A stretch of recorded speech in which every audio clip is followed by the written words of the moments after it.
Aki Tomoya was cycling to deliver his last newspaper of the day when suddenly he saw a white beret flying in the wind. He quickly pedaled to chase after it, and when he finally caught it, he looked back to see who owned it. There stood a beautiful young woman gazing at him. And with that, his fate in this spring season began.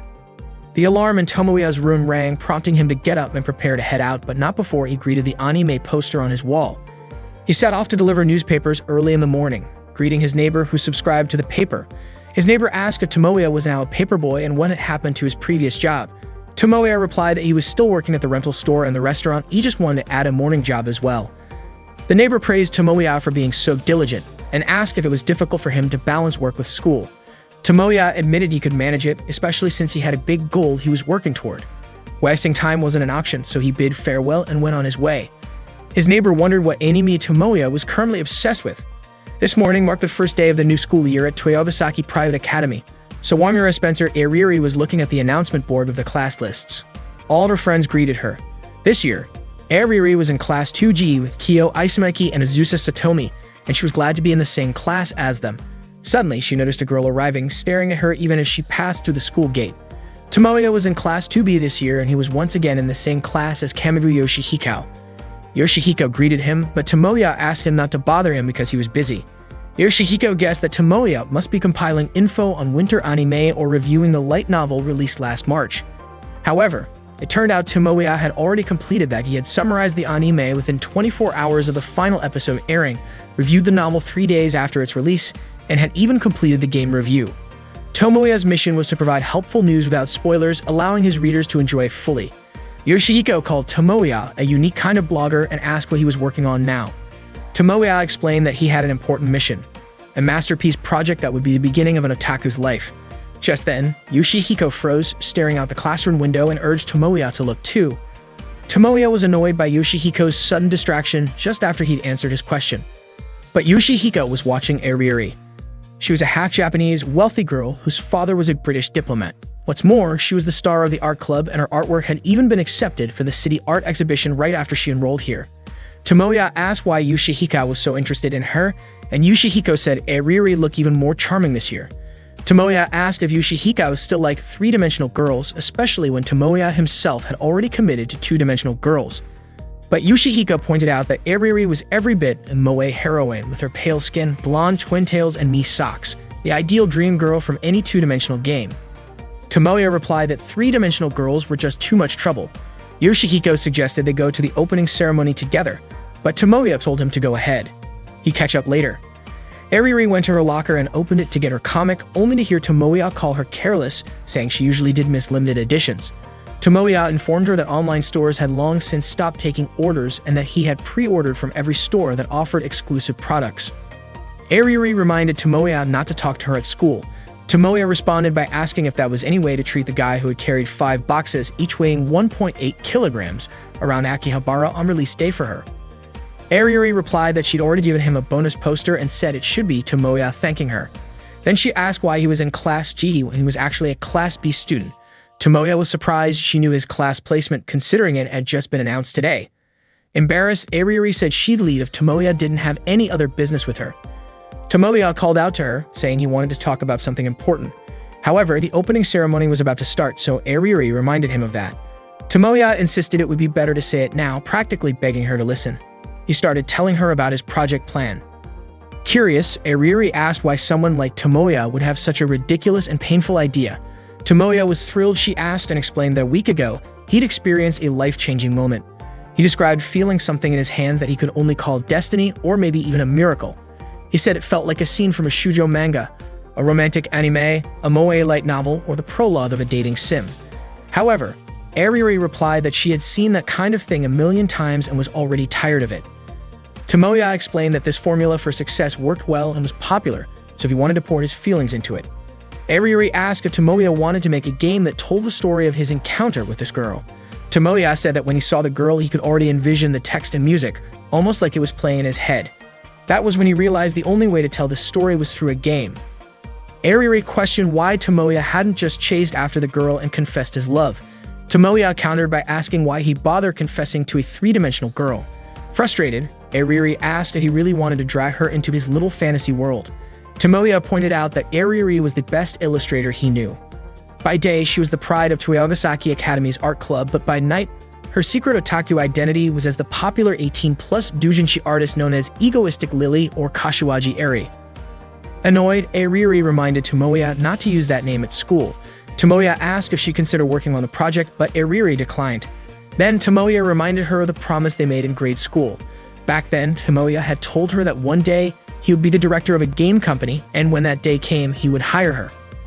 Ariri had said she would wait for him no matter how long it took and become an artist for his game company. With a toss of her hair, Ariri brushed it off, saying no grade school kid makes a future promise with that much detail. Ariri told Tomoya that if he was really serious about his project, he should be creating the illustrations and script himself, since that's what true doujin artists do.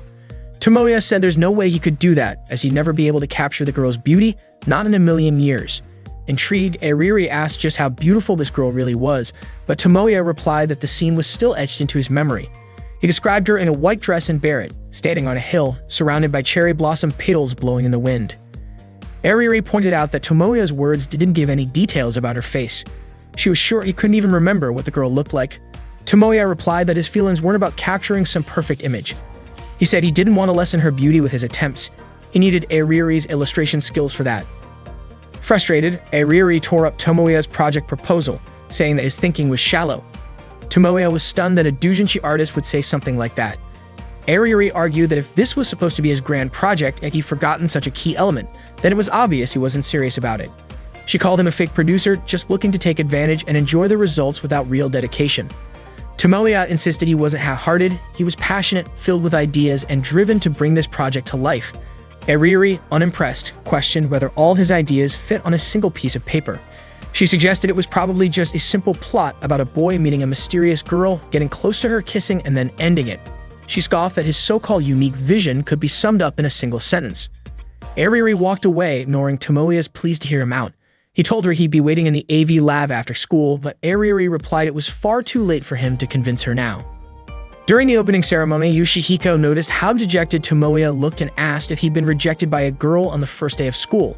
Tomoya denied it, saying he was just dealing with a major crisis between him and his fresh start as an otaku. But, as usual, Yoshihiko wasn't really listening.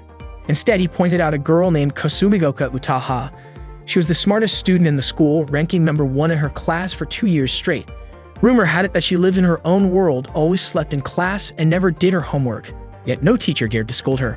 Tomoya called Yoshihiko out for acting like he knew Utaha when he'd never actually met her. Utaha was indeed gorgeous and widely considered one of the 2 most beautiful girls at Toyogasaki Academy. Some people even said she was the dark side to Ariri's light side. Tomoya warned Yoshihiko that comparing Ariri and Utaha like that could come back to bite him. Still, Yoshihiko pressed on, saying Utaha had long black hair, a great figure, and wore black stockings. She was practically the perfect moe heroine to rival Ariri. But Tomoya insisted Yoshihiko stop judging them purely based on their appearances. Yoshihiko conceded it was odd that neither girl was ever seen hanging out with guys despite all the admiration they got. He figured they either knew how to hide it well, or maybe they actually dislike men. Tomoya told Yoshihiko not to ask him about it, but Yoshihiko laughed it off, saying he should have known better than to discuss it with Tomoya, the guy who only liked two-dimensional girls. After school, Tomoya met with Utaha, bringing her lunch since he knew she probably hadn't eaten yet. He asked if he could sit beside her, but Utaha just stayed silent and nudged him with her foot as a sign to open her lunchbox. She started eating with enthusiasm and then began asking questions, though her voice was barely audible. Tomoya handed her a drink. When she finished eating, Utaha said it must be because he wanted a favor that Tomoya was willing to show up in front of the woman he long discarded. Tomoya asked her not to say things that could give people the wrong idea and asked for her thoughts on his project plan. He admitted he'd never written a script before and would really appreciate her feedback. He then asked for an even bigger favor, saying he'd be thrilled if Utaha would join the whole project. Utaha's reaction, however, took him by surprise. She immediately crumpled the project proposal paper, saying, "Trash is trash, filth is filth, and ashes remain ashes." Tomoya was shocked, especially since he'd written the proposal with all his heart. Utaha told him that his misguided passion, his blatant naivety, and even his perseverance didn't match up to the appeal of his own name. She wasn't willing to give feedback on something she found unworthy. Tomoya asked if his project was really that terrible. Utaha gave a score of 0, saying parts of it were muddled, predictable from the story and source material alone. The worst part, she added, was that the content wasn't even on par with a pirated copy. She told him that what she'd read so far had left her completely disappointed. Tomoya couldn't believe Utaha thought so poorly of his project.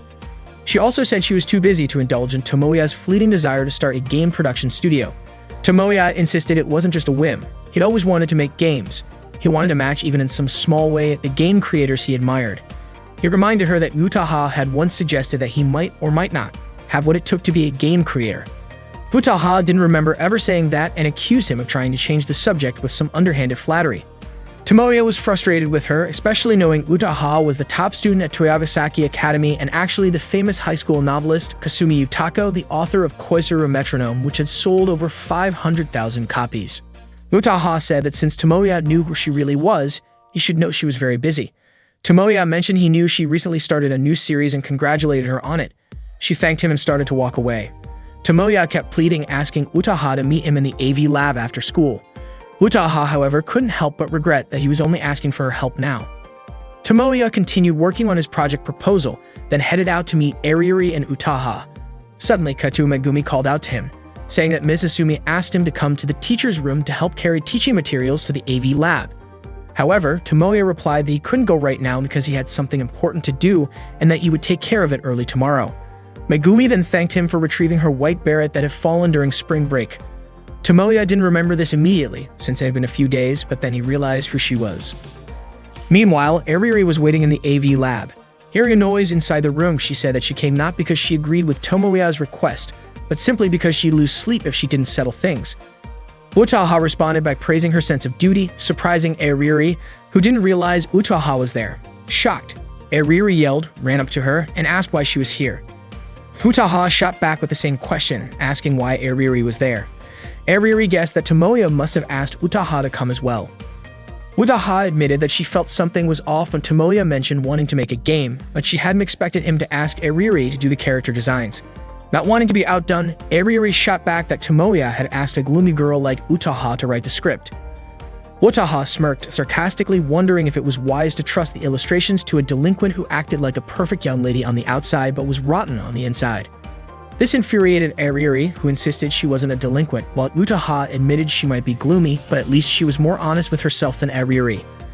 Ariuri warned Utaha to stay away from Tomoya, accusing her of just latching onto him because he reached out. Utaha countered, saying Ariuri had no right to talk since she was doing the same thing. Angered, Ariuri stated that she'd actually come to stop Tomoya because she didn't believe his crazy project would succeed. Utaha casually remarked that if Ariuri felt that way, maybe she shouldn't have come in the first place. Deciding to leave, Ariuri asked if Utaha was planning to stay and entertain Tomoya's wild fantasies. Tomoya interrupted, saying it wasn't Ariuri's concern. Realizing Megumi was the girl he met in the spring, Tomoya went back to her to confirm. Megumi clarified that they were in the same class. Tomoya, still confused, asked if her name was Kanu Megumi, but she corrected him, saying her full name was Kato Megumi. One day in the spring, Tomoya met his destiny. He had long remembered his dream, which was to create a dating sim game that could make people laugh, feel touched, and create a main heroine who could make people's hearts ache. At first, the response from those close to him was cold, but he didn't give up on expressing his dream, and eventually his friends came back to him one by one. He also had a dramatic encounter with that girl, and he started taking the first steps toward realizing his big dream. Ariuri slapped him to snap Tomoya out of his self-deception in the middle of a recap of episode 1. Utaha just watched their debate while working on the project. Tomoya invited Megumi to meet him at a cafe. He told her that he hadn't realized how sweet she was before. Megumi thanked him and said that what Tomoya hadn't realized wasn't her sweetness, but that he had actually never noticed her presence. It turned out that Megumi had been in the same class with him since the first year of high school. She had always been the girl who was close by. The waiter came over to their table and Megumi began to order food. Tomoya observed how sweet Megumi was with a classic charm. She wasn't too tall or too short, her skin was smooth, and her figure was slender with curves in all the right places. It was clear she was a sweet girl, and Tomoya felt a sense of fate connecting him to her. Megumi thanked Tomoya for treating her, but Tomoya apologized for suddenly inviting her to meet. It was a coincidence that Megumi had no plans that day, so she was able to accept his invitation. Tomoya asked about her hat, and Megumi explained that she had given it to her cousin since he had stopped by and liked it, so she gave it to him as a gift. Tomoya realized that this meeting wasn't just about family obligations. Megumi then asked why Tomoya had asked her that, and Tomoya just thought it was a coincidence. However, Megumi said that if Tomoya noticed her, just like how he noticed him, then it wasn't a coincidence.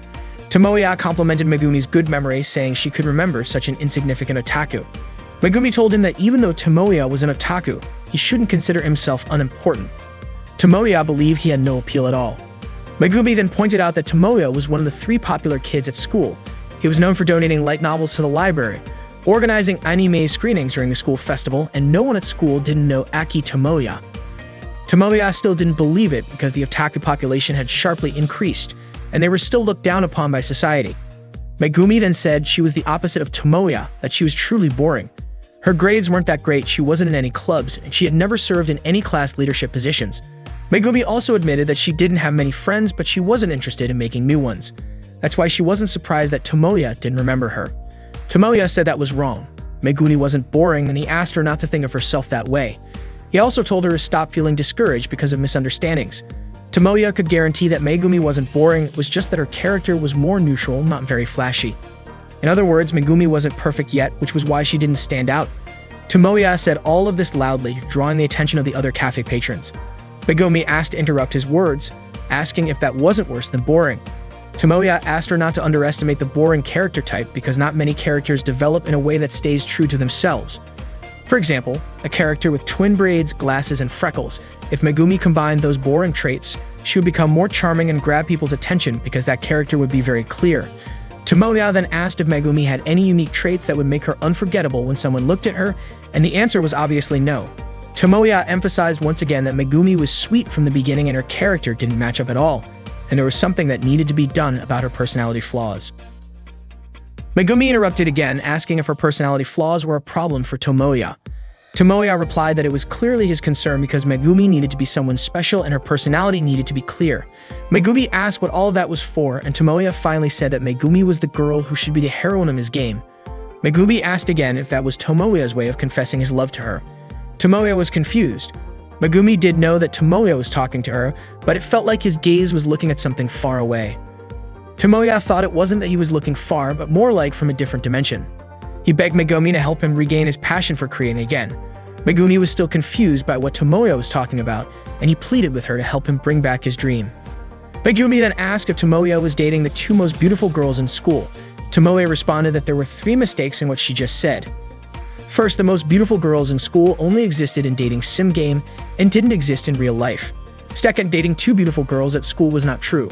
And third, the biggest mistake was that a 2D otaku like him could have a 3D girlfriend. Megumi asked then who the girl outside the window was to Tomoya. It turned out that Eriri and Utaha were watching him from outside the cafe window. They then joined Tomoya and Megumi at their table. Megumi asked why Eriri and Utaha were here. Tomoya said that if Megumi recognized them, things wouldn't be so complicated. Megumi recognized both of them as the 2 most beautiful girls at Toyogasaki Academy. Tomoya asked Megumi to stop mixing up dating sim game with reality.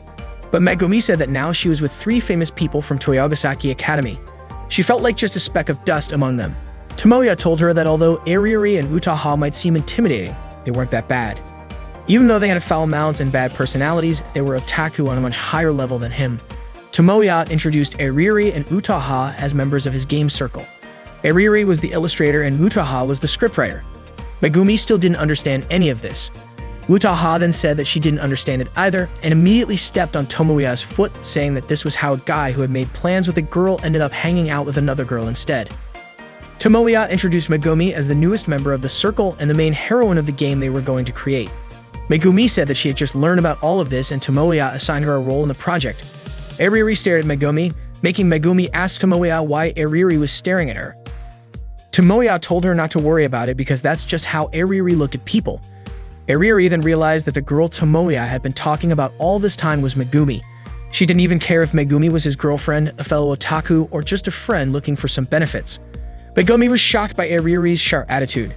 Tomoya explained that this was Eriri's true nature, and she was just pretending to be innocent at school.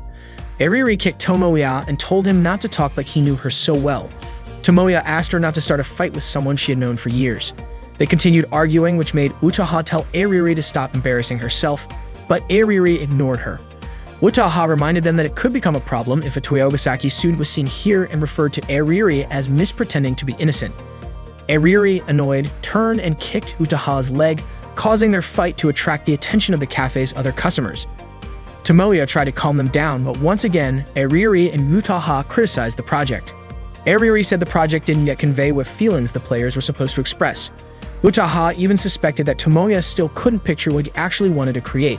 Tomoya responded saying that Aririri and Utaha were speaking as though they were the creators. They both simultaneously declared that they were creators. Tomoya was sure they both actually got along well. Aririri said that if things kept going like this, Tomoya's dream of making the game would just stay a dream. Utaha then gave Tomoya an ultimatum. He could either start writing again or give up. Aririri suggested that Tomoya should just give up, and Utaha saw that Tomoya was almost heartbroken over the gap between his dreams and reality. According to Aririri, the concept of a fated meeting wasn't as sweet as a light novel. Utaha didn't argue with her. She said if meetings were based on fate or coincidence, the world would just be full of childhood friends ending up together.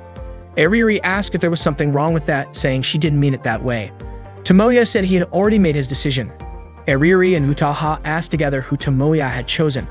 Tomoya replied that he chose not to give up. He would rewrite as many times as needed until Aririri and Utaha approved. They thought Tomoya was going to choose one of them, but it turned out he was talking about the project.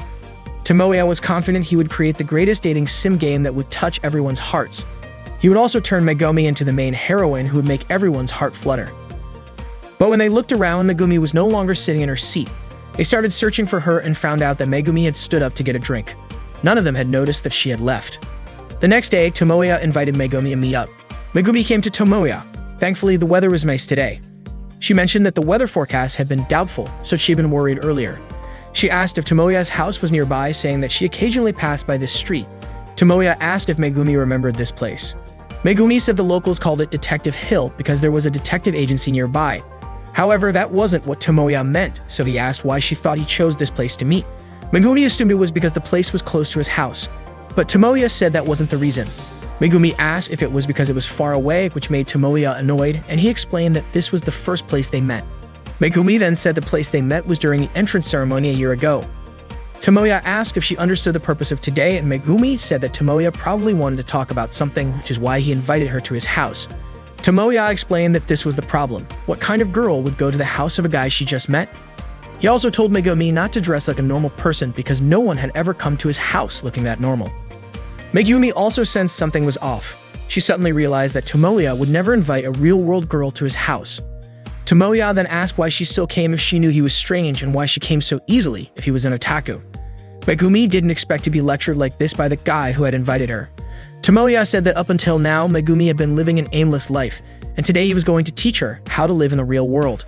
Megumi started to suspect that maybe Tomoya's room had been designed so no one could hear her screams for help.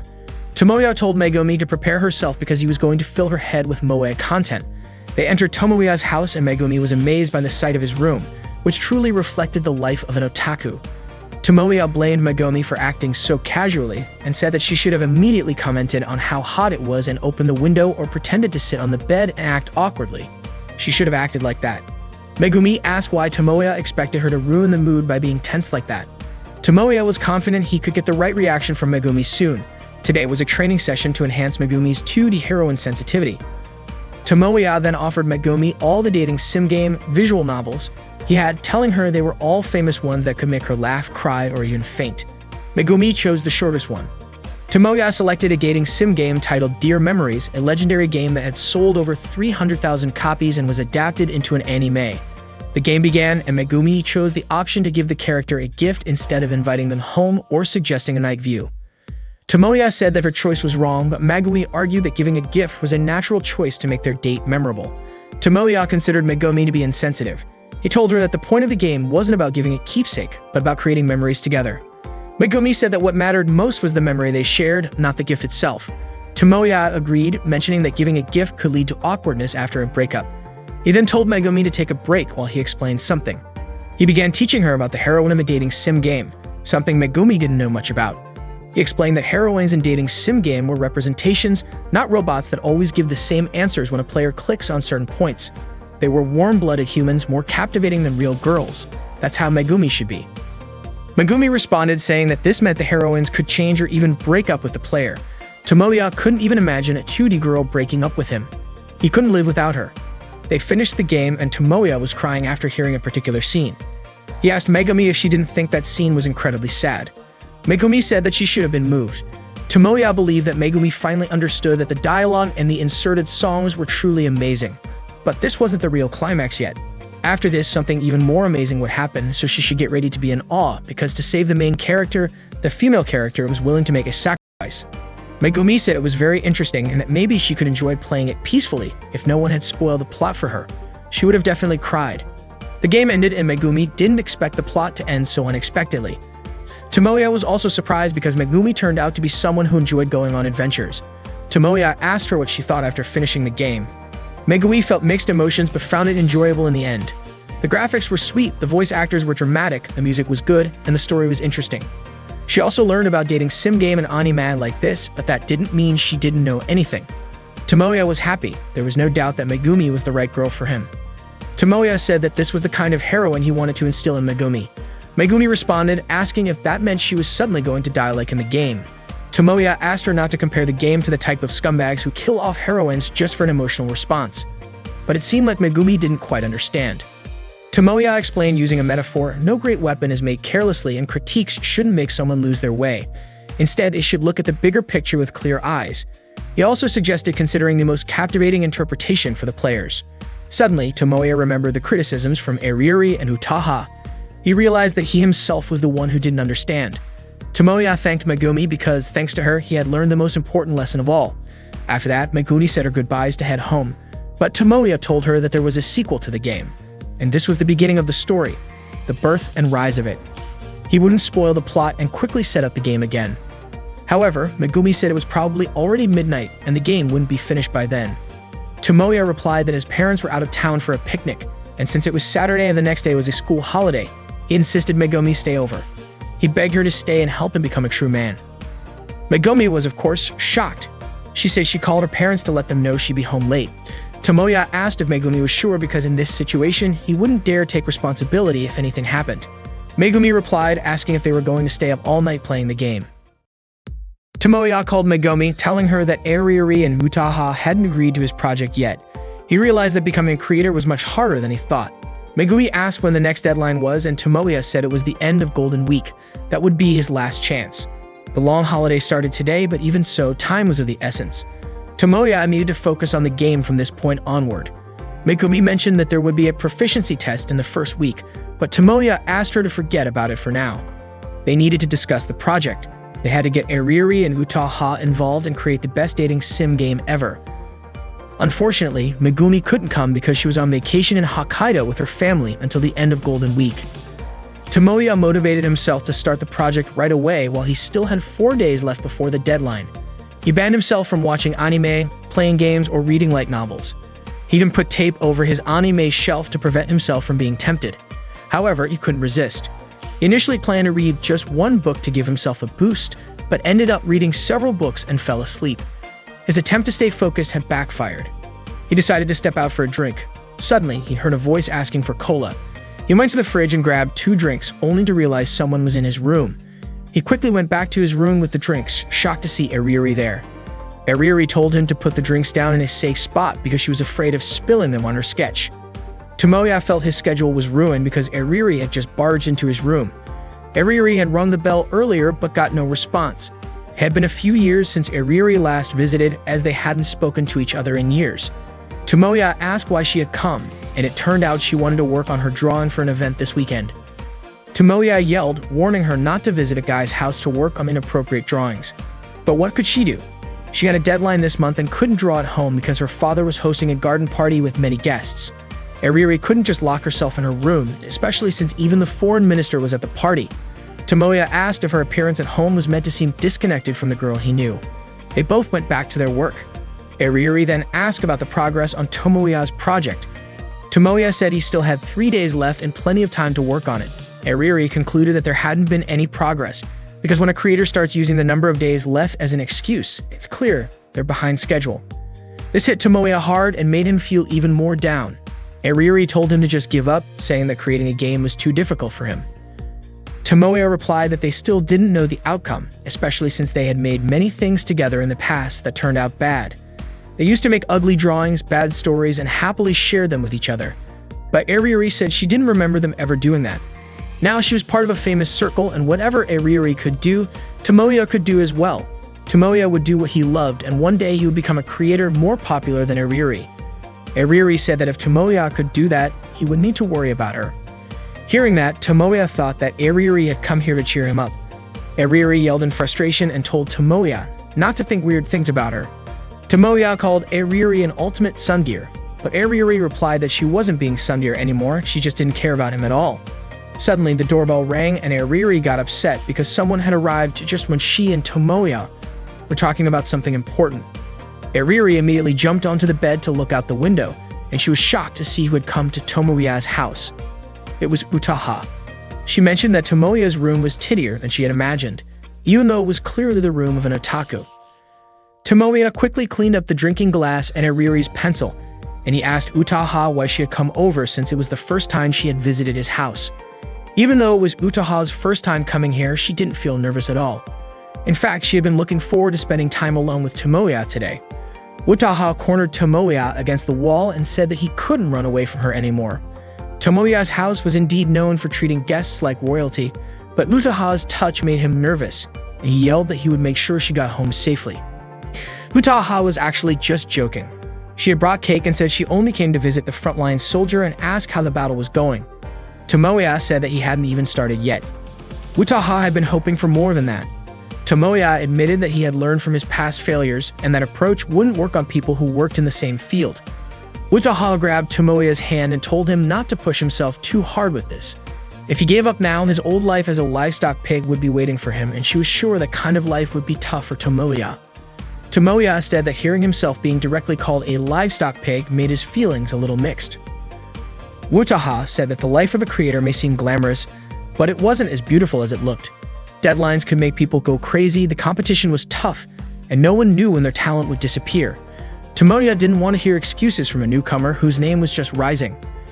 Utaha also mentioned that the worst part was dealing with the haters. When getting good reviews, they'd mock it as a marketing tactic. If the book sales were bad, they'd laugh about it, and when offering reasons, they'd refuse to take any responsibility. Utaha got emotional just thinking about the haters. If she could, she wanted to gather them all up and deal with them all at once. Tomoya tried to calm Utaha down. She said that's why Tomoya should keep subscribing to her books as usual. Tomoya remembered Utaha's words that she still couldn't imagine the game he was going to create. Those words really touched his heart and made him realize that he still didn't know much. That's when he figured out what he wanted to make and whether he could find a solution to get Utaha to agree to it. Tomoya begged Utaha to give him some time because he would work hard to make a project proposal that she would approve of. Utaha couldn't stop him because he was so determined, so she told him to do whatever he wanted. However, as a trade-off, she wouldn't extend the deadline.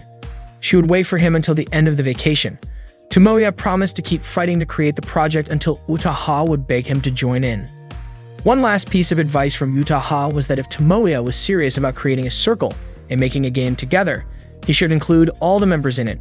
Otherwise, the quality of the product wouldn't be good no matter how hard he tried, and Tomoya wouldn't be able to stay motivated. So for now, all the members should do their best. Utaha also mentioned that Tomoya should have hidden Iriri's bike. Tomoya just realized that Iriri's bike was in his yard. Iriri came out from the closet and yelled in frustration, calling Utaha's name. Tomoya told her that if she wanted to curse him, she shouldn't hide it. Iriri responded saying there was no way she could come out while Utaha was in the room. However, Utaha seemed to know everything, even without Iriri appearing.